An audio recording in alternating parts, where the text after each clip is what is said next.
Hey everyone, and welcome to episode 40 of Think Like a Hacker, the podcast where we explore innovation, security, and WordPress.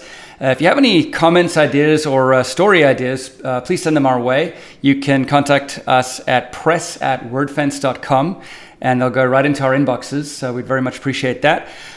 We have one story today, and it's a huge one, and that is that WordPress considers ditching signed core updates to use hashes and SSL instead, and we'll explain exactly what that means in the show.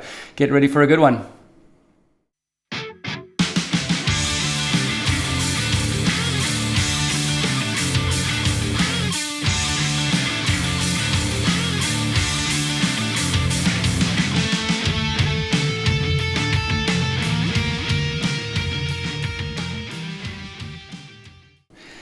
All right, welcome to Think Like a Hacker. Kathy, how are things with you today?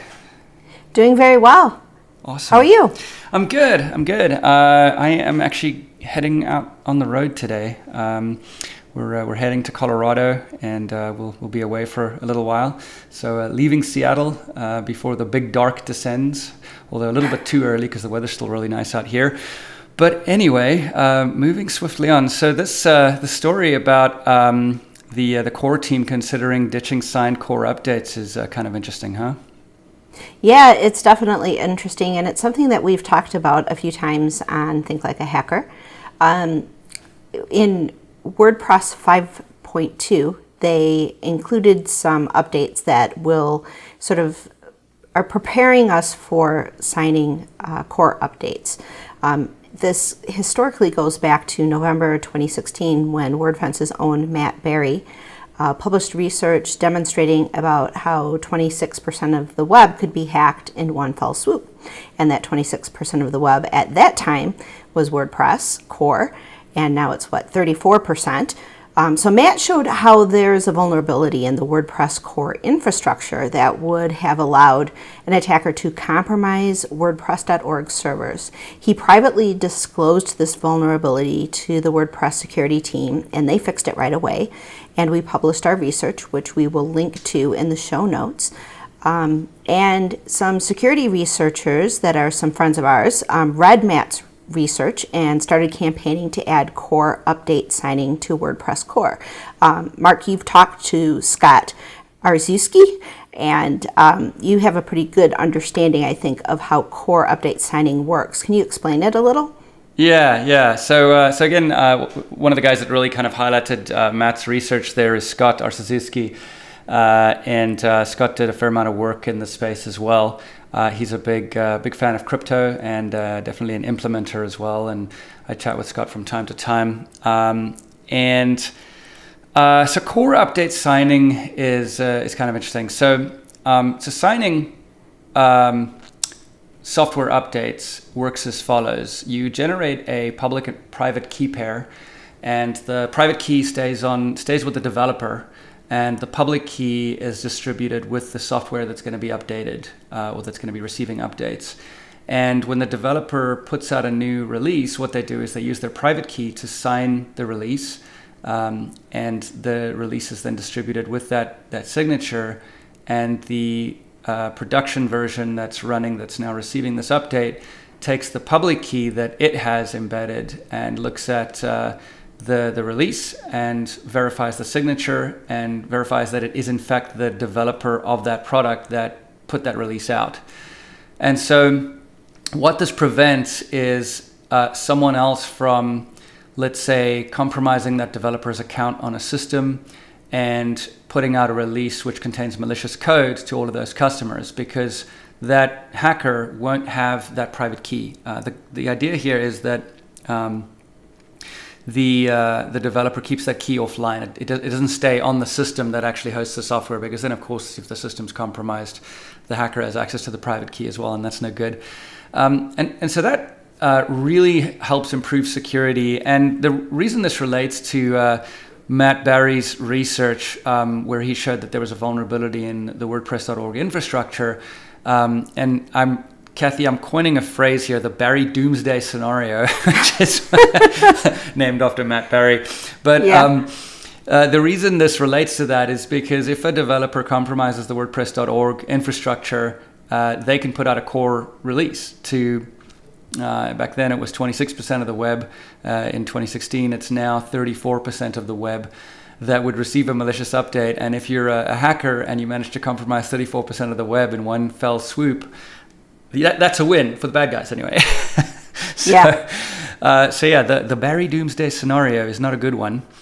Sorry, Matt, that I'm borrowing your last name for this, but you are the one who did the research. So, but so the core team decided to implement signing in WordPress 5.2, and this is core signing specifically. And the way they implemented this was, or the way they released it was, they included core signing. So core updates were now signed with a private key, and WordPress core would look at that release as it arrives and determine if it's actually coming from the core developers. And when they released this in 5.2, it was a soft fail. So it would just say, hey, this is a bad release, but I'll go ahead and install it anyway. And the goal was to ultimately make that a hard fail. To not install the core update if it failed the signature test. And they never actually got around to implementing that. And so that's where we ended up. And, just to kind of circle back to this attack scenario, this kind of attack where someone is distributing malicious code via the supply chain is, of course, called a supply chain attack. And Kathy, you were chatting with me before we started shooting about some historical supply chain attacks that are kind of interesting, right? Right. Yeah. I mean, I wanted to include these because I think there's a tendency to think, okay, well, this is a far-fetched thing, or this is like huge, like only state-sponsored actors would actually do something like this. And yeah, there's some incidences that are state-sponsored type of high-level hackers that are getting into a supply chain type of attack. The Flame Windows update happened in March of 2013 is when it was reported in Wired. And this was the first time a supply chain attack was reported. And it was actually targeting Iranian computers. And so there was some suspicion that this was the same group that had done the Stuxnet virus. And basically what they did was a man-in-the-middle supply chain attack that subverted the Windows Update client to spread malware and generated fake certificates. So they actually exploited a vulnerability in the cryptography algorithm that Microsoft was using for enterprise customers to set up remote desktop services on machines. And they, the terminal server licensing service was providing certificates. So they actually didn't get into Microsoft's computers, but they were able to still sign these certificates to make it look like it was coming from Microsoft and get into these Iranian computers. So this was the first time that we saw something like this. And then in 2017, ShadowPad affected CCleaner, and this affected 2.27 million users, where malicious code was actually distributed because CCleaner, which is a utility that works on Windows to kind of clean up, old files and things like that, and they actually compromised those servers and distributed malware. And then most recently, earlier this year, there was a very targeted attack going after Asus computers, and this was targeting 600 computers specifically, but in order to get to those 600 computers specifically using their MAC addresses, they actually infected over 500,000 computers. So there's a precedence for these types of attacks to occur, and these are big numbers, high profile type of attacks. But what are we talking about with WordPress? We're talking about big numbers of websites and a lot of high profile sites that are using WordPress. So I think that WordPress is a target for something like this, and that's why we need to talk about it, and that's why we need to, adhere to the plan of getting code signing happening for core and ultimately plugins as well, because we've seen some supply chain attacks going after plugins, right, Mark? We certainly have. So we haven't seen the WordPress.org infrastructure get compromised yet, touch wood. But we have seen supply chain attacks come via or target WordPress as well. And a lot of this has come from our own research at Wordfence. So we had a threat actor back in, when was Soiza around, Kathy? When was he active? This was in 2017. Right, yeah. So we found that there was a plugin that had some malicious code in it, and I think it started off with a 404 to 301 plugin, and that was Joel's plugin, if I recall correctly. And we just thought it was the plugin author, and then as we started digging deeper, and this unfolded over a few weeks, we discovered that actually that plugin had changed owners, and that a malicious person had bought the plugin and was embedding that code. And then we dug deeper and we discovered it affected another plugin, a display widgets plugin, and on and on and on. And eventually we figured out that over 4.5 years, someone called Mason Soiza had bought 9 plugins and had embedded his own code in there. And the code was embedding ads for payday loans, ads for escort websites, some of which were appearing on school websites and so on. And so that was a kind of supply chain attack that we saw. And we ended up determining who the actual person was behind that by following the money. Right. Some of the plugin authors were kind enough to work with us and actually provide us with transaction data. And it was a heck of investigation that many of our team were involved in. But we eventually outed this guy and managed to kind of figure out what was going on behind the scenes. But it took a while. But that was an example of a supply chain attack, because the malicious code there is coming in via the supply chain. Right. And so WordPress, as Kathy was pointing out, is definitely a target for this kind of thing. It's a very fertile feeding ground for threat actors, because you have not just the websites that are on machines that have CPU, memory, and a lot of bandwidth access, but you've got user accounts databases on WordPress sites, and some of which are huge. And so that PII, that personally identifiable information, is in there as well.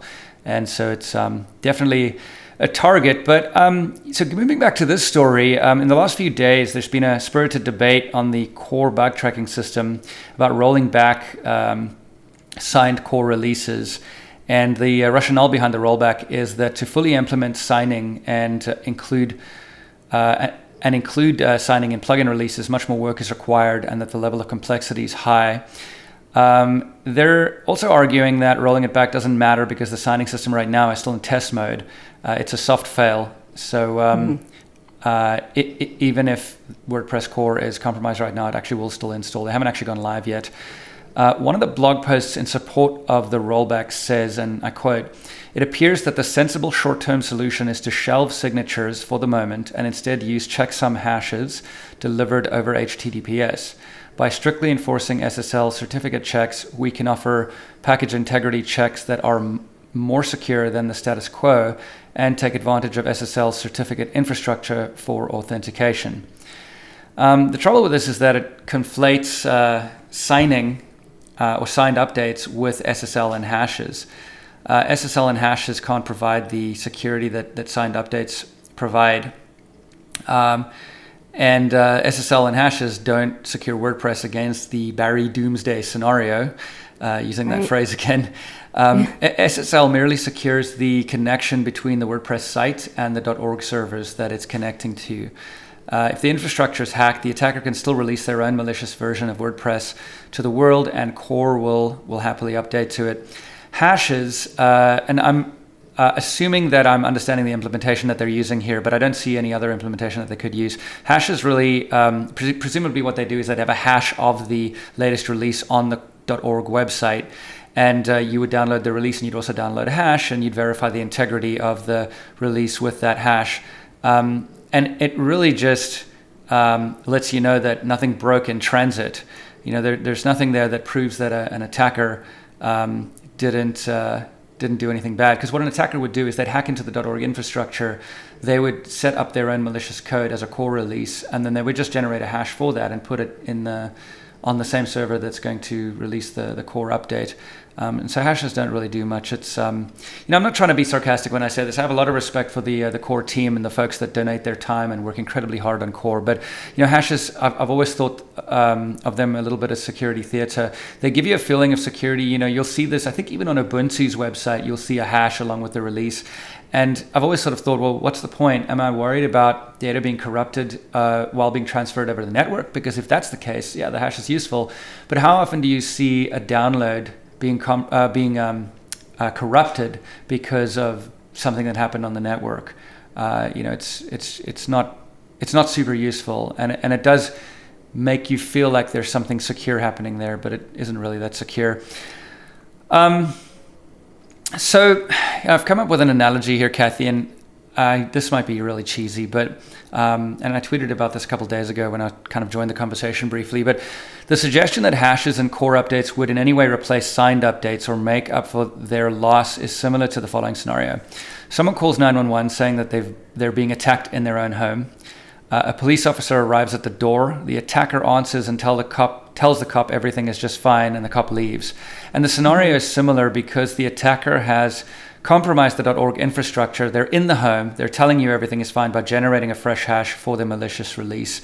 So I don't know if, hopefully that doesn't sound too dramatic, but what's your take on that? Yeah, I agree. And it, not to get like stuck in analogy land, but it's kind of like, well, SSL is just like transport security. It's just encrypting that transport. But we've cleaned plenty of hacked sites that have malware on the site that are using SSL. A lot of people I know think that I have SSL on my website, so therefore it's secure. But it doesn't necessarily mean that. It just means your attacks are being encrypted. Right. The malware that's on your site is encrypted. You're having malicious code delivered to you securely. Yes, exactly. That's all it really, it's like being so concerned about your money in the bank that you're worried about the Brinks truck, but you're not worried about, what's going on at the bank, right? And like that there might be, a bank robber actually working as a teller or something. And so it's kind of like putting security where you're just thinking about how things are moving around, but the security of the server is incredibly important. And attacks can be encrypted, so I think you need to have SSL. I think it's good to have. I think it's, hashes are great, I guess, but securing the infrastructure that exists, I mean, Matt's research, HTTPS has been on WordPress for a long time, and Matt's found vulnerabilities when HTTPS was in implementation. So you can still have vulnerabilities and you can still have problems. What I liked about the code signing is that you actually have a key that's stored elsewhere, that's having the utmost of security, being paid attention to it, and that is that's your check, right? Yeah. So SSL, solves a specific problem, and that is if an eavesdropper is listening to your link. They're just going to see encrypted traffic, and that's it keeps you off the wall of sheep, right? That's right. If you're a DEF CON, it'll keep you. Well, I guess it'll keep you off the wall of sheep because your credentials will be encrypted over the wire. But and ideally you'd be using a VPN as well. But yeah, so SSL will encrypt the transport and keep that safe. And as Kathy was saying, anyone can get an SSL certificate, so you can get one for free from Let's Encrypt. And in fact, Let's Encrypt has had a problem, and I think this may still be ongoing, where people will register a phishing domain that looks like Chase Bank or something like that, and they'll actually go to Let's Encrypt and they'll get an SSL certificate for that domain. And Let's Encrypt didn't have very good checking of the domains that were asking for certificates, so they would just hand them out. And then what you end up with is a secure connection to, fake chasebank.com, or a domain that actually looks like Chase Bank, chasebank.co or something like that. And your browser tells you that the connection is secure. And that's confusing for folks because you think that the site is to be trusted. And that's not what that means. That's not what SSL means. SSL means that your link is encrypted. It doesn't necessarily mean that the site can be trusted. And so having a certificate authority give you an SSL certificate also doesn't mean that you are to be trusted. It's not a CA saying, well, we've vetted this person, we've met them, we've interviewed them, we've done a background check, we've interviewed their family, and they're good people. It's not at all that. It just means, they gave someone a certificate. And as I said, in the case of Let's Encrypt, in many cases, those have been malicious people. And so, and then, I've mentioned hashing is not ideal. If we can get to a place where WordPress updates, core updates, are signed with a key that is kept offline and secure by developers, I think that'd be amazing, because even if the WordPress.org infrastructure is compromised, the malicious actor can't put out a core update. And then, the best place we can get to is where we have this for plugins as well, which is, are of course chunks of PHP code that are developed by various people and distributed to WordPress sites, and those updates come out regularly. And just like core, any malicious code that's included in your plugin basically owns your site. And so you want to know when those plugins have been compromised and when a malicious update is coming out. And I think they will get around to implementing this. It's just a matter of time. Right. And when they do implement it, what I'd also like to see is some accountability when it comes to changing ownership of plugins. Because in the case of Mason Soiza, what we saw was plugins changing hands, and the new owner, was putting out malicious releases. And so, I'd like to see a policy implemented where if a plugin changes owners, new keys have to be generated. And some sort of procedure that essentially invalidates keys or provides some sort of alert or information to the site owners that this plugin is now owned by someone else, and the updates are coming from someone else, and you will be verifying your code as it comes from that new person, that new developer. So that's it. And Kathy, I guess we'll kind of see how this progresses. We'll keep an eye on it and put all these links in the blog, right? Yeah, definitely will. It will be interesting to see. I think it's got, like what you said, it's got to happen, and it's only a matter of time. So hopefully the team will see the importance of this, and we'll see a solution soon. Yeah, definitely. Well, that's it for this week's show. Just that one rather interesting and a little bit technical story, but hopefully you got the gist of it there. You're welcome to tweet at Kathy or myself. Kathy's on Twitter at Kathy Zant, and I am on Twitter at mmaunder, MMAUNDER. You can tag us in your tweets and definitely send us questions. Crypto is very, very powerful and a real enabler when it comes to security, but sometimes it can be a little challenging to kind of get your head around, the difference between public and private keys and what is signing and what is encryption and how do each of those happen with public and private keys. So send Kathy or I your questions, and we'll be happy to answer. In fact, just tag us both, and that way we can have a conversation about it. If you're watching this on YouTube, give us a like or subscribe. If you are listening on Apple Podcasts, leave us a review. And as I mentioned at the beginning of the show, if you have any story tips, definitely send them to press@wordfence.com. We'd love to hear from you, and we'd be happy to dive into that. And as you've probably noticed lately on the podcast, we particularly like things where we can go deep for the entire show.